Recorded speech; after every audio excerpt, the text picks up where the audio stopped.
Hello everyone, I hope you are enjoying this beautiful Sunday. I have been doing some work to the camper and I am so excited to share it with you guys. So, since my last video, this has come a very long way. We have our kitchenette mocked up. I've got to redo the hot water lines because that clear plastic stuff, when it gets hot from the water heater, it expands and looks like sausage links in there, so I have to change that. Today, I got the lights put in. I am so happy with how these came out. And the Lord said, "Let there be light." And there was light.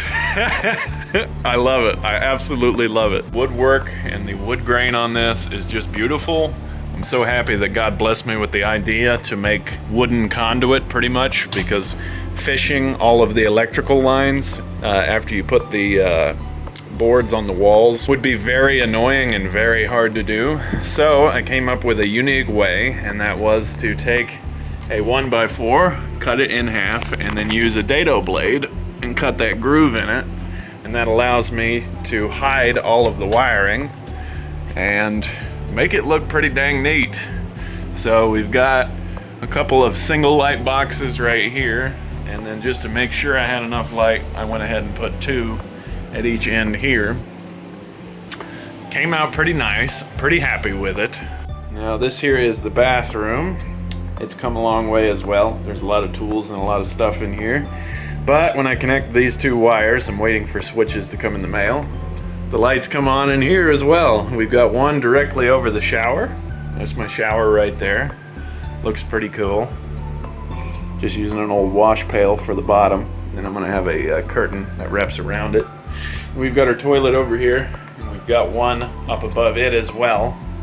And once my medicine cabinet comes in off of Amazon, there will be two vanity lights on each side of that. And if you need extra light, you do have this right here. And that right there came with the exhaust fan. We've also got exhaust fans. This will suck the steam out when you take a shower. So that's pretty cool. Now, of course, there are these wooden gaps here where I had to de-stress the wood so it would match the contour. That's what wood filler is for. I'm just gonna take wood filler and fill in each crack, and it will cover up all of that right there. You can see where the holes are, where the wires came in. When it's finished, you'll be able to tell that it's been filled, but it's something that people aren't going to notice unless you tell them about it, unless you point it out. So it'll be nice. I can't wait to put the finishing touches on this. We also got this new 6,000 BTU air conditioner. This cools a 10 by 25 room, and since this is an 8 by 16 foot long trailer, it should keep up just fine. That over there is the air conditioner that I had installed in here. This is Sparta!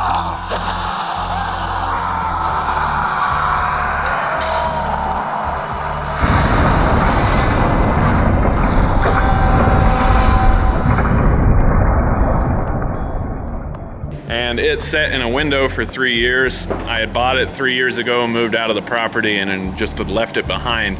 I wanted to cross my fingers and gamble and see if it would work, and the bet did not pay off, so that was annoying. I went and bought this from Home Depot. It's a brand new GE, and I went ahead and rubber undercoatinged the outside here, so it's nice and black. I didn't want some ugly white air conditioner coming out the back here. So that looks pretty good. I'm happy with how it came out. And it spits out ice cold AC, and that is nice. One thing that is going to go right here, and it'll be hung so you don't lose any counter space, I can slide the 2-burner induction heater right there when I'm not using it. One thing that's going to go right here is a 6-in-1 microwave. It is a air fryer, it's a microwave, it's an oven, and it does some other stuff that I can't remember. So that's going to be everything that I need here. You could actually cut up a frozen pizza if you wanted to, just to make it fit in there, and then cook it. It's so cool what they come up with nowadays. I love it. We've done a heck of a lot of work to this camper. This project was way bigger than I thought it was going to be. I haven't had time to shoot videos and keep you guys updated because my deadline is June 1. I have to be at least ready to use this by then, so I've been hurrying. Every ounce of energy has been going into this thing. I have been working for 6 or 7 months straight, 7 days a week. 7 days a week for 6 or 7 months. with the exception of a day here and there. I've been grinding on this, and it is finally starting to take shape. And I am so happy to share that with you guys. Thanks for watching, and we'll see you guys in the next video.